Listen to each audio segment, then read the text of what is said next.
Kızılcık Şerbeti yeni bölümünde neler olacak? Videomuza geçmeden önce Elif ve Tuncay ne alaka diyenler videomuzu beğensin, sayımızı görelim. Kızılcık Şerbeti'nden en güncel gelişmeleri takip etmek için ücretsiz bir şekilde abone olup bildirimleri açmayı ve hype atmayı unutmayın. Bayram arasının ardından dizimize sonunda kavuşuyoruz ve açıkçası bu dönüşün sıradan bir dönüş olmayacağını düşünüyorum. Çünkü yeni bölümle beraber Kızılcık Şerbeti'nde birçok karakter açısından dengelerin değişmeye başladığı, bazı ilişkilerin geri dönüş olmayacak şekilde çatırdadığı yeni bir dönemin kapıları aralanacak gibi duruyor. Şimdi isterseniz detayları tek tek konuşalım. İlk olarak Nursema ve İlhami ile başlayalım.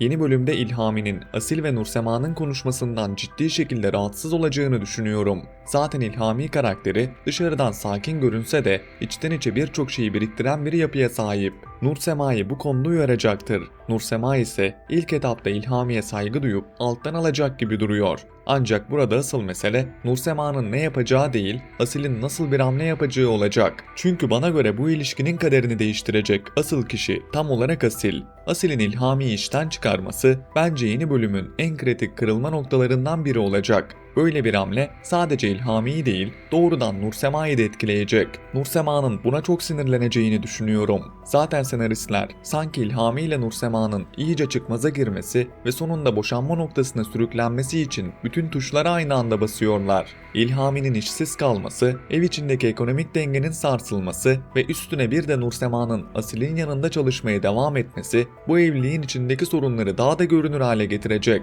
Bir tarafta gururu kırılmış bir İlhami olacak, diğer tarafta giderek bunalan bir Nursema göreceğiz. Üstelik mesele yalnızca işle de sınırlı kalmayacak. İlhami'nin babası Ulvi'nin onlarla yaşamaya devam etmesi, Nursema'nın zaten daralan dünyasını iyice boğucu bir hale getirecek. Yeni evlenmiş bir kadının eşiyle kendi düzenini kurmak istemesi kadar doğal bir şey yok. Ama Nursema her seferinde kendi alanını kaybediyor. Bu da onun İlhami'den duygusal olarak uzaklaşmasına neden olacak. Dizinin son 2 sezonu olacağının artık neredeyse kesinleşmiş olması da senaryo adına bize önemli bir ipucu veriyor. Çünkü hikaye uzayacaksa senaristlerin Nursema ve Asil hattını daha da büyütmesi çok olası.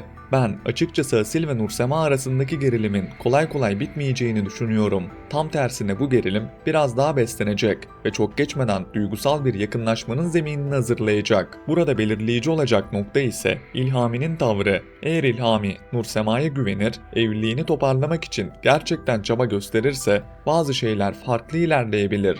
Ama dürüst olmak gerekirse senaryonun bugünkü gidişatı bize başka bir şey söylüyor. Gördüğümüz tablo İlhami ve Nursema ayrılığının adım adım hazırlandığını gösteriyor. Şimdi gelelim Emir ve Çimen'e. İşlerinin kötü gitmesi sonucunda her şeyini kaybeden Emir, bildiğiniz gibi hayatına son vermenin kıyısından dönmüştü. Ama bu yaşadığı büyük çöküşe rağmen ne kendi ailesine ne de Çimen'in ailesine yaşadıklarını açık açık anlatabilecek durumda değil. Bu da onların içinde bulunduğu krizi daha da ağırlaştırıyor. Emir ve Çimen şu anda tam olarak böyle bir noktadalar. Parasızlıktan kendilerini izbe bir pansiyona atmış durumdalar ve hayat onları çok sert bir yerden sınıyor. Çimen'in yalnız kaldığı sırada pansiyonun polis tarafından basılması ise işin tuzu biberi olacak. Zaten zor ayakta duran bir ilişkinin üstüne bir de böyle bir kaos eklenince işler iyice sarpa saracak. Bu baskınla birlikte her iki tarafın ailesi de gerçekleri öğrenmek zorunda kalacak ve ortalık fena halde karışacak. Ben burada hem iki ailenin birbirine gireceğini hem de Emir ve Çimen'in üzerindeki baskının daha da artacağını düşünüyorum. Yeni bölümde Emir ve Çimen'in ayrılık aşamasına geçeceklerini ama yine de tam anlamıyla ayrılamayacaklarını düşünüyorum. Yani yine o bildiğimiz noktaya geleceğiz. Kopmak isteyecekler ama birbirlerinden kopamayacaklar. Aralarında hala güçlü bir bağ var. Ama o bağ artık ikisini de yoran bir bağa dönüşmeye başladı. Burada bence hikayenin seyrini değiştirebilecek en büyük ihtimal Çimen'in Emir'den hamile olduğunu öğrenmesi olabilir. Eğer böyle bir gelişme yaşanırsa bu gerçek ikilinin ilişkilerine devam etmelerini sağlayabilir. Ancak böyle bir gelişme onların bütün sorunlarını çözmez. Tam tersine yeni sorunların da kapısını açar. Ben artık Emir ve Çimen ilişkisinin kolay kolay rayına gireceğini düşünmüyorum. Çünkü maddi sıkıntılar, aile baskısı, geçmiş travmalar ve birbirlerine karşı duydukları kırgınlıklar bu ilişkinin önünü sürekli tıkıyor. Yeni bölümde belki ayrılık gerçekleşmeyecek ama aralarındaki kırılmanın daha da derinleştiğini göreceğiz. Şimdi gelelim Elif'e.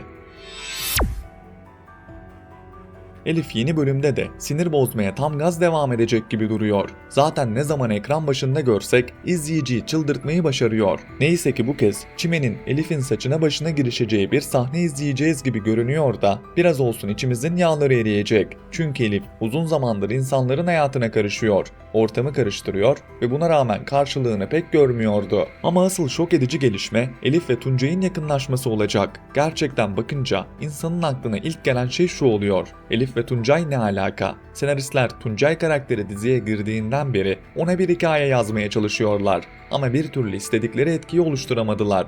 Önce bir intikam hikayesi denediler. Oradan kayda değer bir şey çıkmadı. Sonra Kıvılcım'la belli bir arkadaşlık süreci yazıldı. O da çok güçlü işlemedi. Şimdi ise son hamle olarak Tuncay'ı Elif'le yan yana getiriyorlar. Açık söylemek gerekirse bana bu ikiliyi sorsanız en son birbirine yakıştıracağım karakterlerden biri derdim. Ama dizi bizi tam olarak buradan şaşırtmaya hazırlanıyor gibi. Ben bu konunun öylesine geçiştirilecek bir konu olmayacağını düşünüyorum. Hatta belki de bunca bölümdür bir türlü oturtulamayan Tuncay hikayesinin sonunda asıl şimdi yazılmaya başlanacağını göreceğiz. Çünkü Elif gibi kaosu yanında taşıyan bir karakterle Tuncay'ı yan yana getirmek ister istemez yeni çatışmaları da beraberinde getirecek. Bu ilişkinin en çok etkileyeceği kişi ise hiç şüphesiz Başak olacak. Zaten Başak'a bilenmiş durumda olan Elif ve Salkım varken şimdi bir de Başak'ın üvey babası Tuncay'la Elif arasında bir yakınlaşma izleyecek olmamız dengeleri iyice bozacaktır. Son olarak Nilay'a değinip videomuzun sonuna gelelim.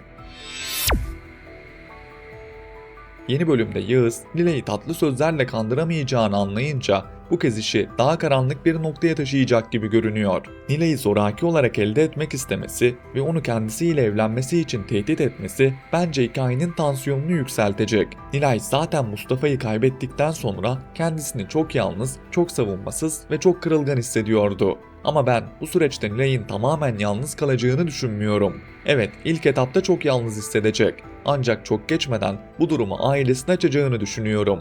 İşte o noktada da Nilay ile ilgili gerçekten duygusu olan, aile sıcaklığını hissettiren bir hikaye izleyebiliriz. Çünkü Nilay, Mustafa'yı kaybettikten sonra sadece işini değil, hayatındaki en büyük dayanağını da kaybetmişti. Bu yüzden Ünal ailesinin Nilay'a "sen yalnız değilsin, sen bu ailenin evladısın, kardeşisin" demesi karakter açısından çok kıymetli olacaktır. Bence yeni bölümde Nilay'ın yeniden ayağa kalkma sürecinin ilk adımlarını izleyeceğiz. Yağız'ın tehdidi onu korkutacak ama aynı zamanda çevresindeki insanların desteği Nilay'ı güçlendirecek. Belki de uzun zamandır ilk kez Nilay'ın etrafında gerçekten sahip çıkan, koruyan ve onun için mücadele eden bir aile duruşu göreceğiz.